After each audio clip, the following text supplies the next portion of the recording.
Hello and welcome to lesson 95. It's such a joy to be sharing these lessons with you, and I truly hope that you're enjoying this journey, this amazing ride and return to love.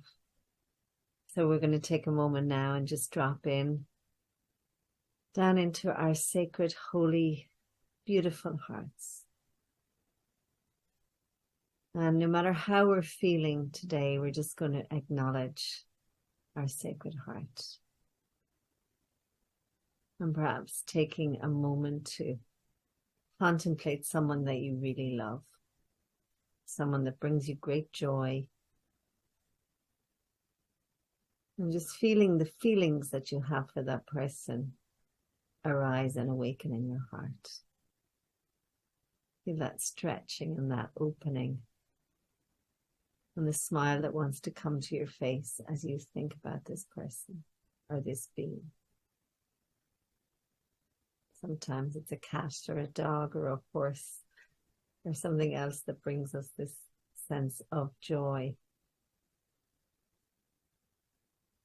And just breathing into the fullness of your heart now.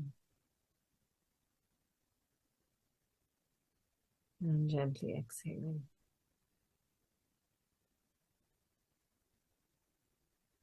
Heart and soul awakening this morning into another new day where it may dawn on us that we are love. So we begin this day in gratitude, and we open our hearts and we surrender to love. We ask that love lead the way through the minutes and the hours of this new day. We welcome joy, fun, and abundant prosperity. We recognize that all encounters are wholesome, and all experiences can be met with a peaceful heart that is anchored in the truth that we are one, we are love, and we are free. And so we release these words and we let it be. Okay, lesson 95. Here we go. I am oneself united with my source. So I'm not separate. I'm not the ego. I am one self, capital S, united with my source. Today's idea accurately describes you as God created you, yesterday's lesson. You are one with yourself and one with God. Yours is the unity of all creation, and your perfect unity makes change in you impossible. You do not accept this, and you fail to realize it must be so, only because you believe that you have changed yourself already. So we may accept our innocence as children, and we believe that now as adults that we have changed. And just check in if that's true for you. I know it's certainly true for me. You know that I can see the innocence of a child, and it's harder for me to see the innocence of myself as an adult or any other adults around me. Therefore, we believe that we must have changed. You see yourself as a ridiculous parody on God's creation. So you see yourself as weak. We can see ourselves as vicious. We can see ourselves as ugly. We can see ourselves as sinful, miserable, and beset with pain. Such is your version of yourself, a self divided into many warring parts, separate from God and tenuously held together by its erratic and capricious maker to which you pray. So we believe that God is part of all these things, these changes that we see in ourselves on some level, because God is almighty. It does not hear your prayers, for it is deaf. It does not see the oneness in you, for it is blind. It does not understand you are the child of God, for it is senseless and understands nothing. So we're so removed and distant from the truth. You know, we're off somewhere else in this place where, you know, we think we're weak, we think we're ugly, we think we're sinful, we feel miserable all the time or beset with pain. Again, check in, is any of this truth for you? You may use different words, you may not use these exact words, but just check in, is that feeling of separation and having all these beliefs that God's creation could possibly be weak, even that God's creation could possibly be ugly. We will attempt today to be aware only of what you can hear and see and what makes perfect sense. Oh, sorry, I said that wrong. We will attempt today to be aware of only what can hear and see and what makes perfect sense. We will again direct our exercises towards reaching your one self, which is united with its creator. In patience and hope, we try again today. The use of the first 5 minutes of every waking hour for practicing the idea for the day has special advantages at the stage of learning in which you are at present.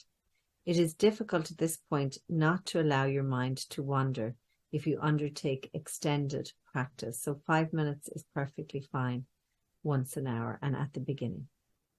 You have surely realized this by now. You have seen the extent of your lack of mental discipline and of your need for mind training, and it is necessary that you be aware of this, for it is indeed a hindrance to your advance. And remember, all this advance is about the knowing, because we're already there. We're already one with God, but it's about really having that knowing as we move through our day. Frequent but shorter practice periods have other advantages for you at this time.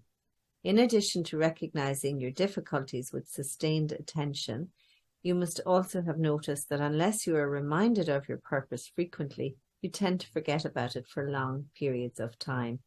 And we just get lost in our minds, and we get caught up then in a sea of illusions again and again. You often fail to remember the short applications of the day, of the idea for the day, and have not yet formed the habit of using the idea as an automatic response to temptation. Now, what you'll find as time goes on, that there are particular lessons that will really stand out for you, and they'll begin to settle into your mind, and you'll be able to use them as the situation arises.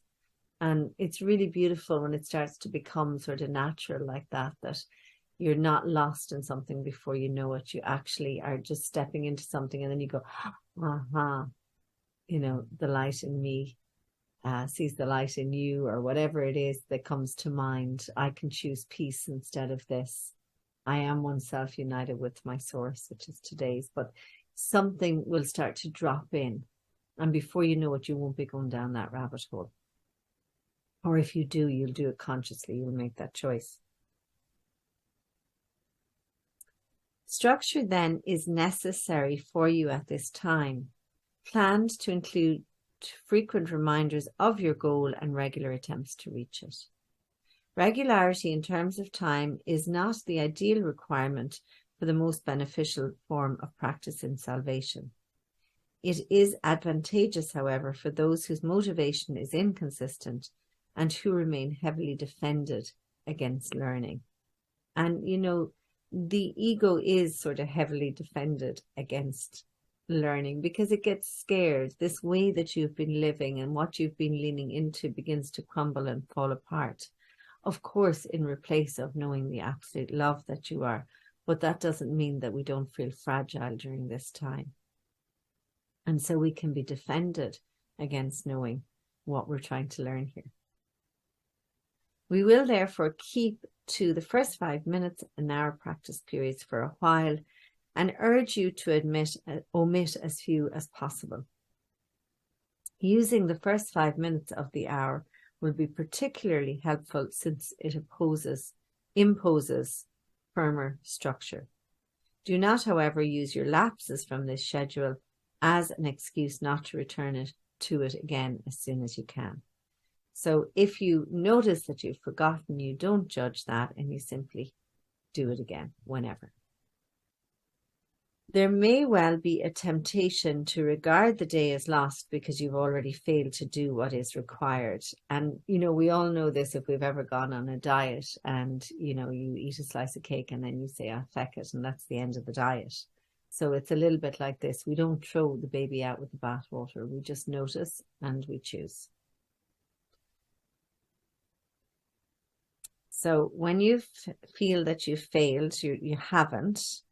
So you just have to merely recognize what it is, and it's a refusal to let your mistake be corrected and an unwillingness to try again. The Holy Spirit is not delayed in its teaching by your mistakes. The Holy Spirit can be held back only by your unwillingness to let mistakes go. So let's really commit here and now to being willing. I'm willing to let everything go that gets in the way of me knowing my love.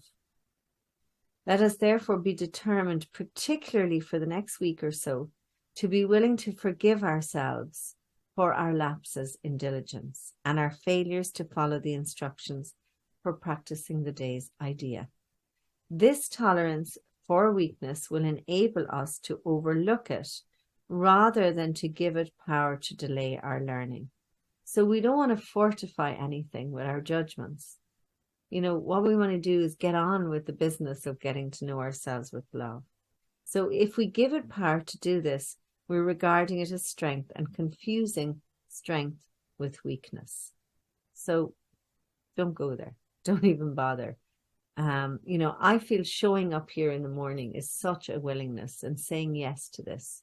Signing up to this, getting up every day and doing your lesson. It's like, wow, there's the demonstration that you want to know yourself as love.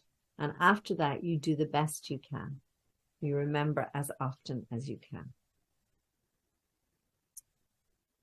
I turned the page too soon. When you fail to comply with the requirements of this course, you have merely made a mistake.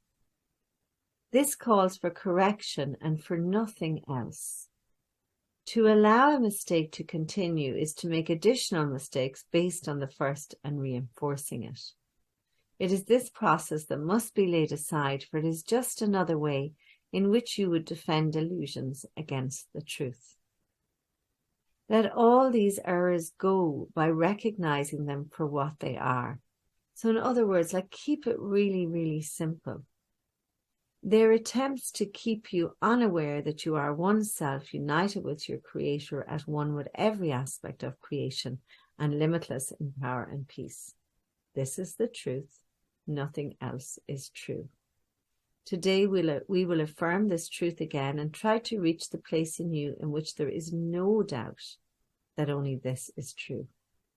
Begin the practice periods today with this assurance offered to your mind by all the certainty that you can give. I am one self united with my source, at one with every aspect of creation, and limitless in power and in peace.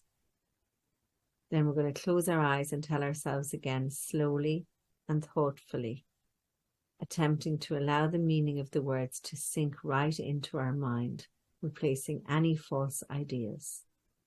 I am one self. So actually we're going to pause here and we're going to just do the practice and then we'll come back to the rest of the reading. So taking a moment and dropping in and repeat first to yourself, I am one self united with my source. I am one self united with my source, at one with every aspect of creation, and limitless in power and peace.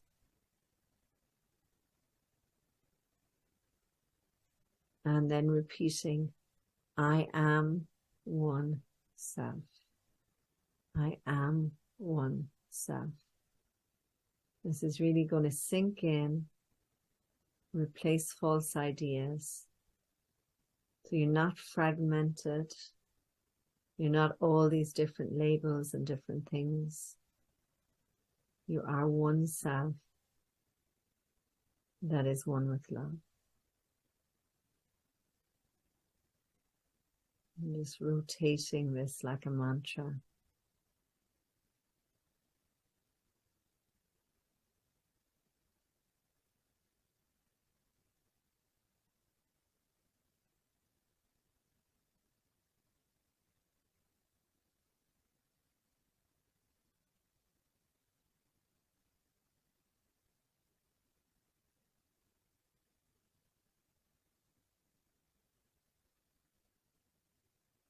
And then just try to really be with what that means.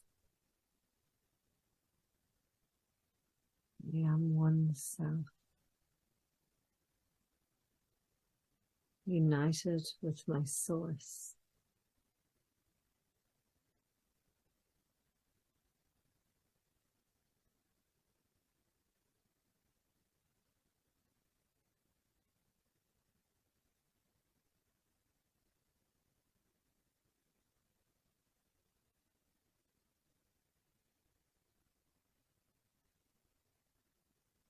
When you're ready, gently come back. It reminds me that I can't get it wrong. You can't get it wrong. The only thing, that is ever really wrong or mistake is that we forget. And the more we practice, the more opportunities we have to remember. But it's simply we forget that we are one self, united with love. So continuing, you are one self, united and secure in light and joy and peace. Just sit back in your seats and listen to this. You are God's child, one self, with one creator and one goal, to bring awareness of this oneness to all minds, that true creation may extend the allness and the unity of God. You are one self, complete and healed and whole, with power to lift the veil of darkness from the world and let the light in you come through to teach the world the truth about yourself. Stay relaxed, stay sitting back. You are one self in perfect harmony with all there is and all that there will be. You are one self, the holy child of God, united with all in that self, united with your author in its will. Feel this one self in you and let it shine away all your illusions and doubts. This is yourself, the child of God, sinless as its creator, with God's strength within you and God's love forever yours. You are one self, and it is given you to feel this self within you and to cast all your illusions out of the one mind that is this self, the holy truth in you. Like, how beautiful is that? If you can truly allow that to sink in. You are one self, complete, healed and whole, with the power to lift the veil of darkness from the world. And that's simply by you allowing your light to shine, not hiding it under a bushel. Doesn't mean we have to go knocking door to door and be evangelists. It's that we have to show up as the light that we are. And your light will impact another and awaken the light in them. And their light will awaken the light in another and another and another. So the ask is to truly reveal your light. Do not forget today, we need your help, your little part in bringing happiness to all the world. And heaven looks to you in confidence that you will try today. Share then its surety, for it's yours. Be vigilant, do not forget today. Throughout the day, do not forget your goal. Repeat today's idea as frequently as possible and understand each time you do, someone hears the voice of hope. the stirring of the truth within their mind, the gentle rustling of the wings of peace. Your acknowledgement that you are one self, united with your Creator, is a call to all the world to be at one with you. To everyone you meet today, be sure to give the promise of today's idea and tell them this: you are one self with me, united with our author in this self. I honor you because of what I am and what God is, who loves us both as one. So recognizing that we are love, recognizing that they are love. And that's the invitation, to move through the world knowing you're one self, united with your source. Have a wonderful day.